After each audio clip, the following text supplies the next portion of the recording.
ఆత్మజ్ఞాన వర్షమును కురిపించే సాటి లేని గ్రంథం అవధూత గీత.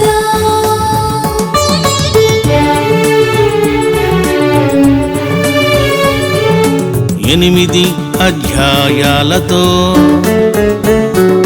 289 శ్లోకాలతో శ్రీ దత్తాత్రేయుడు విరచించిన అద్భుత గ్రంథము. వేదసారం తాంత్రిక సారాంశం దత్తాత్రేయుడు స్వీయానుభూతితో విరచించిన గ్రంథం.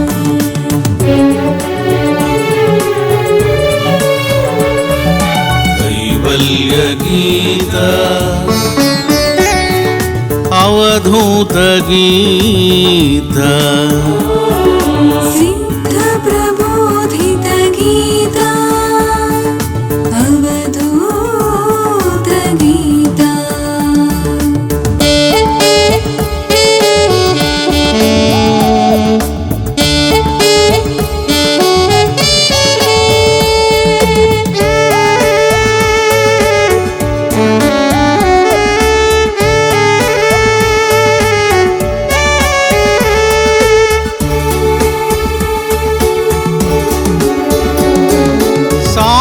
సాంకృతమునిని సిద్ధుని చేసిన గీత కార్తవీర్యుని యోగిగా చేసిన గీత.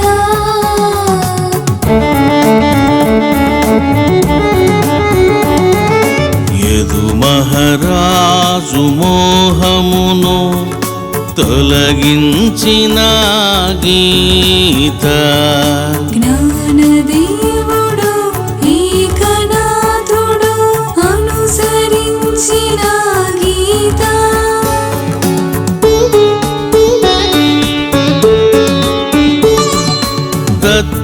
దత్తాత్రేయుడు కరుణతో వేద తత్వమును తెలిపిన గీత అసలైన తంత్రము ఏమిటో వ్యాఖ్యానించిన గీత.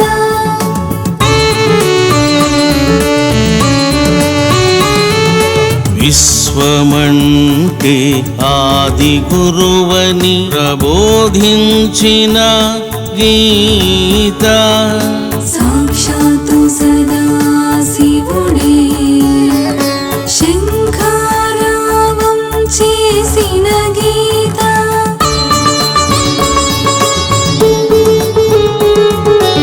అవధూత గీత శ్రీ దత్తాత్రేయ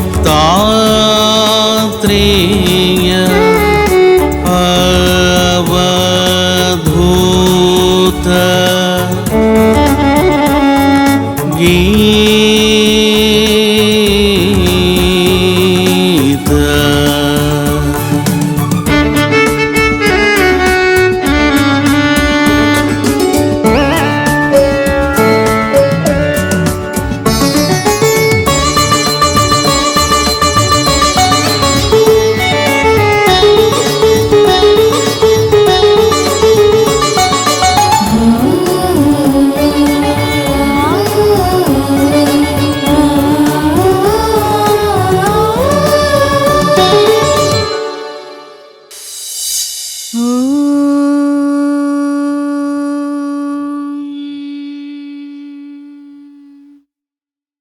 ఓం శ్రీ మహాగణాధిపతయే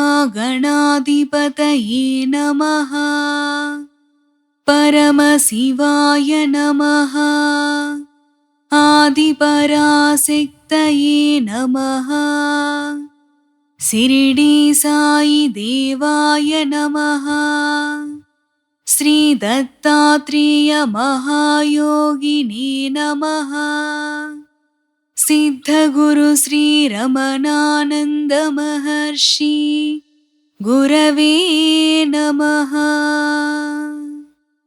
దత్తాత్రేయ స్వామివారు ప్రసాదించినటువంటి అవధూత గీతలోని 7వ శ్లోకమును ఇప్పుడు మనము శ్రవణము చేద్దాం.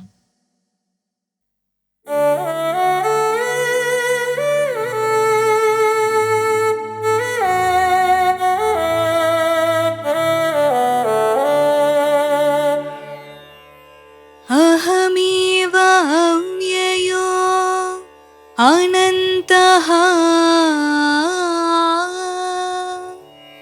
శుద్ధ విజ్ఞాన విగ్రహః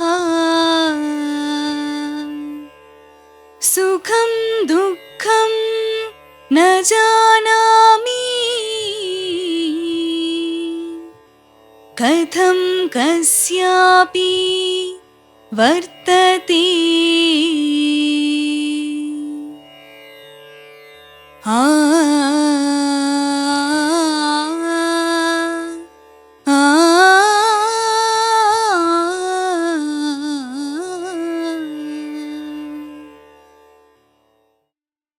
ఇది అవధూత గీతలోని 7వ శ్లోకము. ఈ శ్లోకము యొక్క పద విభాగమును వినండి. అహం ఏవ అవ్యయః అనంతః శుద్ధ విజ్ఞాన విగ్రహః సుఖం దుఃఖం న జానామి కథం కస్యాపి వర్తతే. అహం నేను ఏవ మాత్రమే అవ్యయః నాశనము లేనివాడిని. కాలములో కనిపించి కాలములో కనుమరుగయ్యేదాన్ని వ్యయం అని అంటారు. కాలములో కనుమరుగు కాని శాశ్వతంగా ఉండిపోయేదాన్ని అవ్యయం అని అంటారు. దత్తాత్రేయ స్వామివారు 2వ శ్లోకములో నిరాకారం కథం వందేహి అభిన్నం శివమవ్యయం అని అన్నారు. అంటే నిరాకారమైనటువంటి మంగళ స్వరూపుడైనటువంటి నాశనము లేనటువంటి శివునికి నేను అభిన్నంగా ఉన్నాను. మరి ఇప్పుడు 7వ శ్లోకములో ఆ శివుడు ఏ విధంగా అయితే నాశనము లేనివాడో అదే విధంగా నేను కూడా నాశనము లేనివాడిని అని చెబుతున్నారు. ఈ విశ్వములో ఏదైతే సృష్టించబడిందో అదంతా నాశనము కాక తప్పదు. జీవాత్మ కాలగతిలో మోక్షస్థితిలో నాశనము అవుతుంది. కాని పరమాత్మ కాలగతిలో నాశనము కాడు. ఎందుకంటే ఆయన కాలాతీతుడు. అహమేవ అవ్యయః నేను నాశనము లేనివాడిని. నేను దేహానికి, మనస్సుకు, బుద్ధికి, మాయకు, కాలానికి అతీతంగా ఉన్నాను. వాటితో నాకు ఎటువంటి సంబంధము లేదు. నేనే శివుడిని అని దత్తాత్రేయ స్వామివారు చెబుతున్నారు.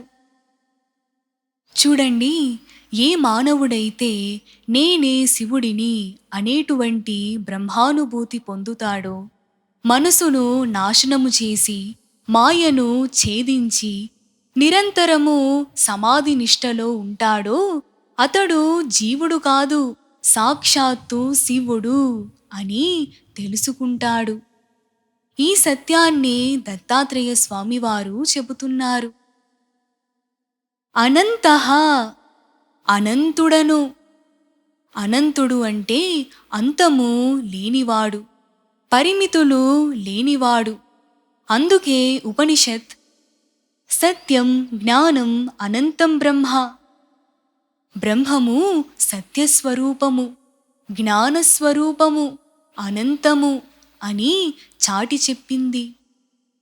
దత్తాత్రేయ స్వామివారు ఇప్పుడు జీవాత్మగా లేరు, పరమాత్మగా ఉన్నారు. అందుకే నేను అనంతుడిని అని చెబుతున్నారు. శుద్ధ అంటే స్వచ్ఛమైన. ఆ పరమాత్మ పరమ పవిత్రుడు, దోషరహితుడు, కల్మషరహితుడు. కానీ మానవుడు శుద్ధంగా పరిపూర్ణమైన సిద్ధావస్థలో ఉండడు. పుణ్య సంస్కారాలు, పాప సంస్కారాలు, ఉత్తమ సంస్కారాలు, నీచ సంస్కారాలు, రాగద్వేషాలు, గుణాలు, లక్షణాలు, వికారాలు కలిగి ఉంటాడు. కానీ పరమాత్మ వీటన్నిటికీ అతీతంగా ఉంటాడు. ఎంతో స్వచ్ఛంగా, పరిశుద్ధంగా ఉంటాడు. విజ్ఞాన ప్రజ్ఞానఘన స్వరూపుడను. ఏ జీవి అయితే ఏ క్షణమున ఆత్మ సాక్షాత్కారము పొందుతాడో, నిర్వికల్ప సమాధి నిష్టను సాధిస్తాడో, అప్పుడు అతడు ప్రజ్ఞానఘన స్వరూపుడు అవుతాడు. విగ్రహ సచ్చిదానంద స్వరూపుడను. దత్తాత్రేయ స్వామివారు చెబుతున్నారు, నేను మనిషిలాంటి విగ్రహాన్ని కాదు, రాయిలాంటి విగ్రహాన్ని కాదు. నేను సత్ చిత్ ఆనంద స్వరూపుడిని. సుఖం ఇంద్రియ సుఖము గాని, ప్రాపంచిక సుఖము గాని, దుఃఖం ప్రాపంచిక దుఃఖము గాని, మనోవేదన గాని, మనోక్షోభ గాని న జానామి, నాకు తెలియడం లేదు. దత్తాత్రేయ స్వామివారు సుఖము ఏమిటో, దుఃఖము ఏమిటో నాకు తెలియడం లేదు అని చెబుతున్నారు. మరి ఇది ఎలా సాధ్యము అంటే ఈశావాస్యోపనిషత్ చెబుతున్నది. తత్ర కో మోహః కః శోక ఏకత్వమనుపశ్యతః. ఆ పరమాత్మ సాక్షాత్కారము పొందినవానికి మోహమెక్కడరా, శోకమెక్కడరా అని చెబుతున్నది. మానవుడు సుఖదుఖాలు అనుభవించడమేమిటి? దత్తాత్రేయ స్వామివారు సుఖదుఖాలకు అతీతంగా ఉండడమేమిటి అంటే మానవుడు మనసుతో సంగత్వము కలిగి ఉన్నాడు, మనసుతో తాదాప్యము చెంది ఉన్నాడు, మనసుకు బందీ అయి ఉన్నాడు, మనసుతో లంకె వేసుకొని ఉన్నాడు. మనసు ఉన్నంతవరకు సుఖము ఉంటుంది, దుఃఖము ఉంటుంది. మనసు లేకపోతే సుఖము ఉండదు, దుఃఖము ఉండదు. శ్రీకృష్ణ పరమాత్మ భగవద్గీతలో ఈ విధంగా చెబుతున్నారు. దుఃఖేషు అనుద్విగ్నమనాః సుఖేషు విగతస్పృహః వీతరాగ భయక్రోధః స్థితధీః మునిః ఉచ్యతే. దుఃఖము వచ్చినా చెలించని మనస్సు కలిగిన వారు, సుఖము వచ్చినా ఆసక్తి లేనివారు, కోపము భయము ఇవేవీ లేనటువంటి వారు మునీశ్వరులని, స్థిరమైన జ్ఞానము కలిగిన వారని అంటారు అని శ్రీకృష్ణ పరమాత్మ చెప్పడము జరిగింది. యోగి వేమన ఈ విధంగా చెబుతున్నారు.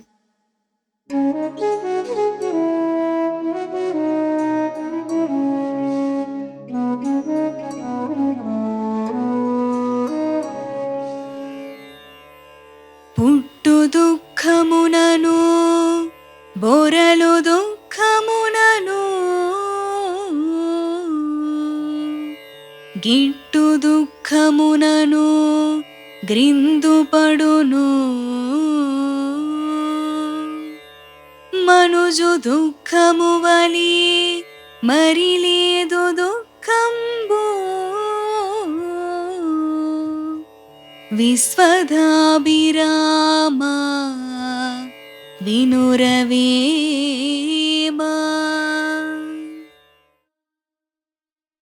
దుఃఖమునను బొరలు దుఃఖమునను.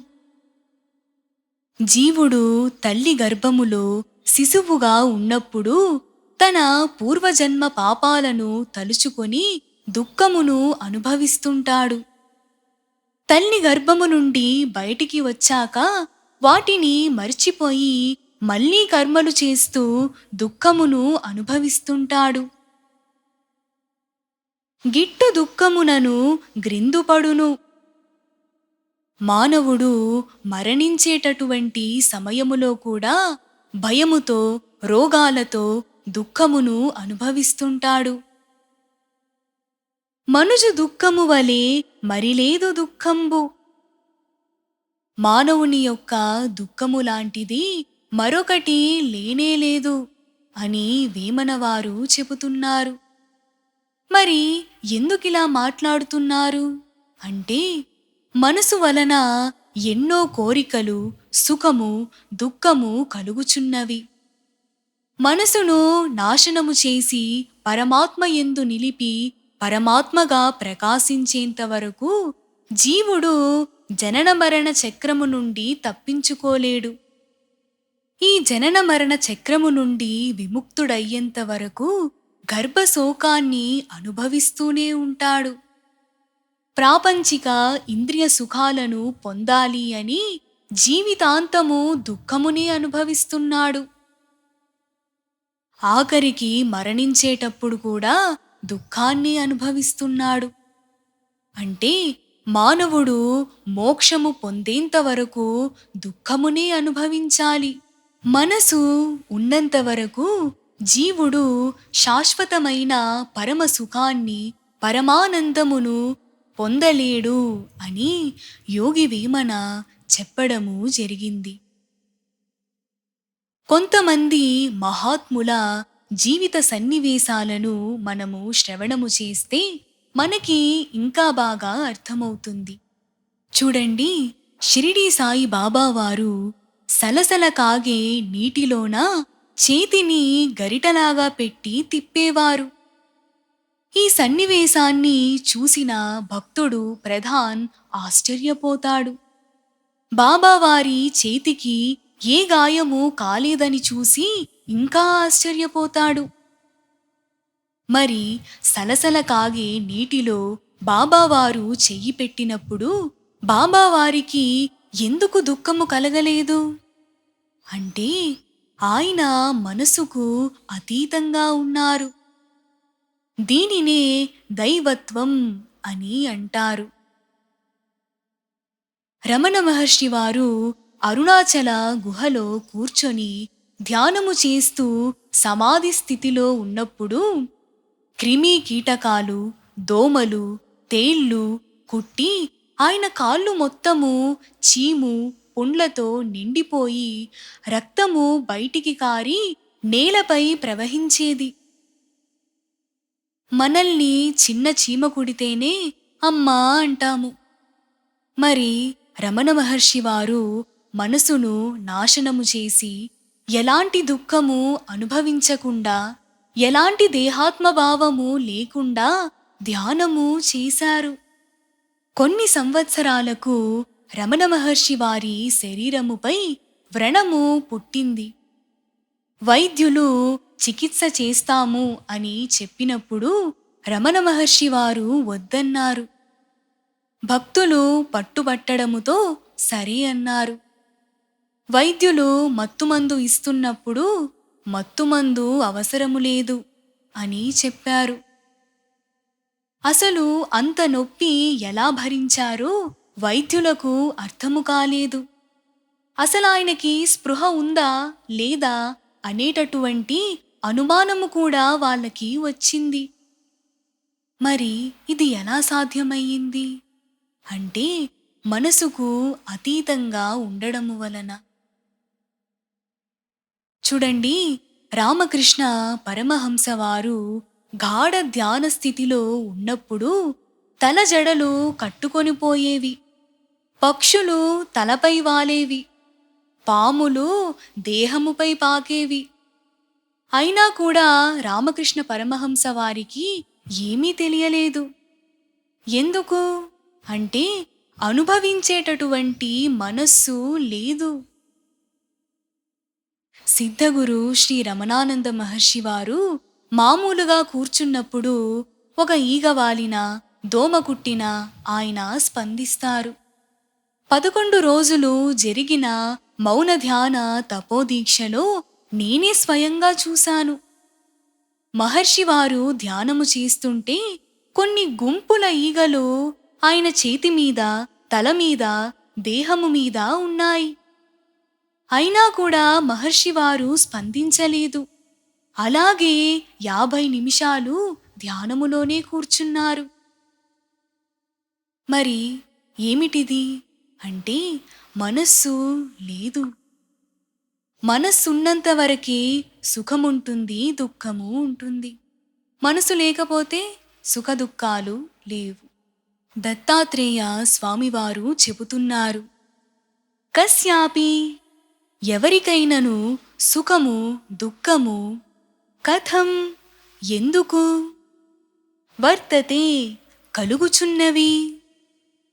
దత్తాత్రేయ స్వామివారు ఎవరికైనా సుఖము దుఃఖము ఎందుకు కలుగుతున్నాయి అని ప్రశ్నిస్తున్నారు. ఈ విధంగా 7వ శ్లోకములో అహమేవ అవ్యయో అనంతః శుద్ధ విజ్ఞాన విగ్రహః సుఖం దుఃఖం న జానామి కథం కస్యాపి వర్తతే.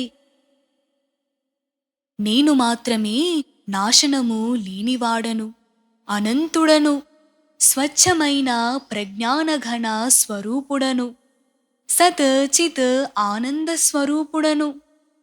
సుఖము ఏమిటో దుఃఖము ఏమిటో నాకు తెలియడం లేదు. ఎవరికైనా సుఖము దుఃఖము ఎందుకు కలుగుతున్నాయి అని 7వ శ్లోకములో చెప్పడము జరిగింది. మరి 8వ శ్లోకములో స్వామివారు ఏమి బోధించారో రేపు మీరు శ్రవణము చేయండి. ఓం శ్రీ దత్తాత్రేయాయ నమః. ఓం